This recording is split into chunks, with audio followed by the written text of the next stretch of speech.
I've been thinking about attachment, and something that's been coming up is that I've definitely become more secure over the years. Especially more recently, I've become more secure in my identity and also more secure in how I develop friendships. I'm not as neurotic about rejection, and I'm not so concerned about the frequency of and consistency of how I hang out with my friends. And I feel like that, leans more generally on the anxious attachment side where you're, so concerned about how frequent that you are staying in contact with people that you feel that you need to maintain that connection based on that anxiety. But that's not secure attachment. It's not secure style of relating. Secure is being able to handle periods of not talking or not being in contact, instilling having faith that the relationship is secure. And I'm also more,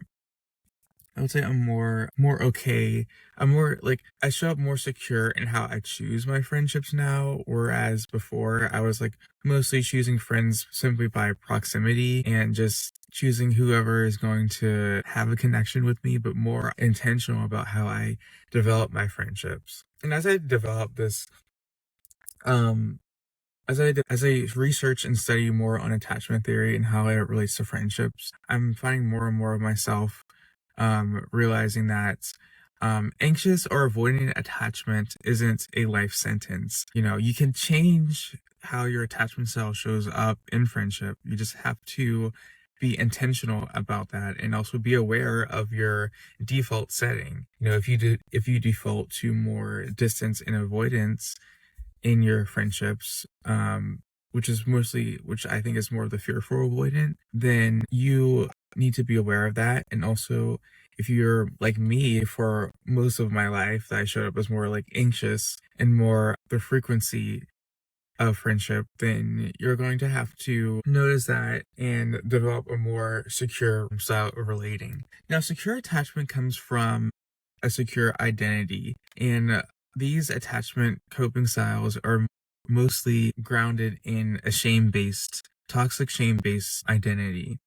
And that means that you don't believe that you're worth um, maintaining a friendship with, or you don't believe that people find you interesting. So that shame based narrative is what drove most of my styles of relating for most of my life until more recently. I'm more secure, and also I don't relate to friendships in roles where you either can have like the role of the helper or the role of the person that is always in need of help. I'm more like in the middle where I can sometimes help people, but also I can also allow people to help me. But before I was primarily the role of the helper, and that was not healthy. So my talks recently with Marissa Franco made me realize that, and I want to relate better to my friends. Now isn't like I have not arrived. There is no like arriving when it comes to friendship or like attachment. It's more like we're growing into a more mature basis as we, uncover more parts of ourselves that we've kept hidden for so long. So that in turn leads to more secure attachment. And it is when you become more secure, contrary to popular belief, it is not boring. It is more of a blessing that you could relate to people in your more secure self, and you can have more authentic connections that way. I appreciate you all listening.